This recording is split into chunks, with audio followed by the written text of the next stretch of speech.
Hey, what's going on everyone? It's Justin here, and today I've got a video going over some of the reasons why you should not pick up the new iPhone 7 or 7 Plus. Of course, there will also be a video going over the reasons why you should pick up these new smartphones from Apple, so also look out for the link to that in the description and a card above once a video has been uploaded. But without further ado, let's go ahead and get started.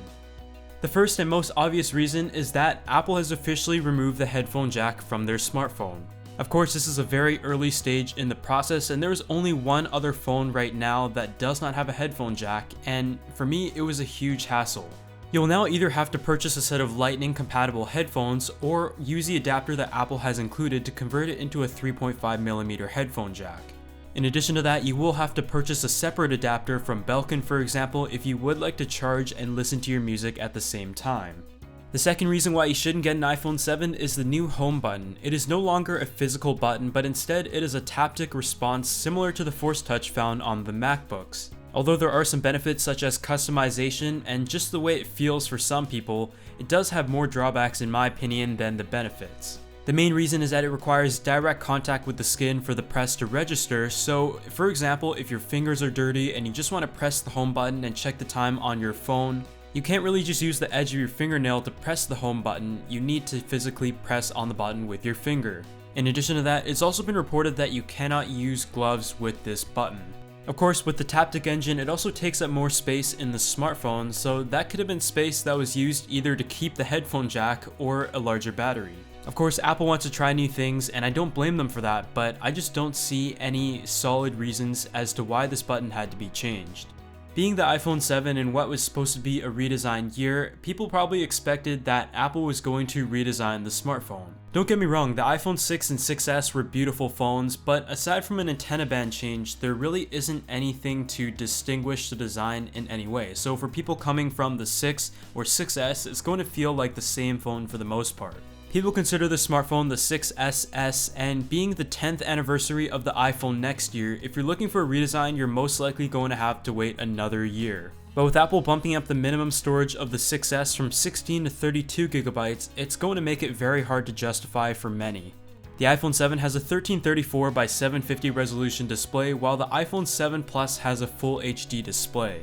Even though the display isn't bad by any means, it would have been nice to see something of a higher resolution, perhaps a full HD on the normal size iPhone and a QHD for the iPhone 7 Plus. The resolution has stayed the same since the iPhone 6, and I just think at 2016, especially when you look at all of the other Android flagships out in the market around this price point, it would have been nice to see that QHD display. Android smartphones for a few years now have seen Qi wireless charging integrated into the phone itself, but here with the iPhone 7 and 7 Plus, you will not find any special charging technologies. You're not going to have any fast charging that lets you charge your phone from 0 to 80 in like 30 minutes, and you also won't find any internal wireless charging features here. So that's definitely disappointing in my opinion. The last thing is more of a personal preference, but it's to do with the form factor.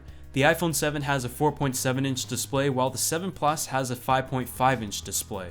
Obviously, that's a pretty significant size gap, and Apple has tried to cover the different categories in terms of form factor with the introduction of the SE earlier this year as well. For someone like me, I've used a standard size iPhone for a few years now and have been wanting to use the Plus for its additional camera features. Problem is, the phone is just way too big. It is literally the largest phone on the market right now for its screen size, and when you compare it to something like the Samsung Galaxy Note 7, it is reasonably smaller than the 7 Plus. I would consider myself to have some pretty small hands, and I do find the iPhone 4.7-inch to be the one I've been using and preferring, but I do wish to have a larger display. On the other hand, I just find the 7 Plus way too big to use comfortably, so it would have been nice for Apple to possibly reduce the size of the phone or even have a model that bridges both of the sizes together, though that might be too crowded for a product lineup.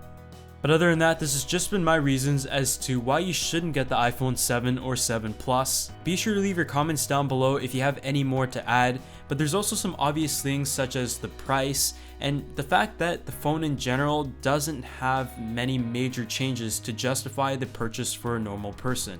If you enjoyed this video, please leave a like and also check out my reasons to buy the iPhone 7 or 7 Plus along with the full review of both of these smartphones, but other than that, I'll see you all in the next video.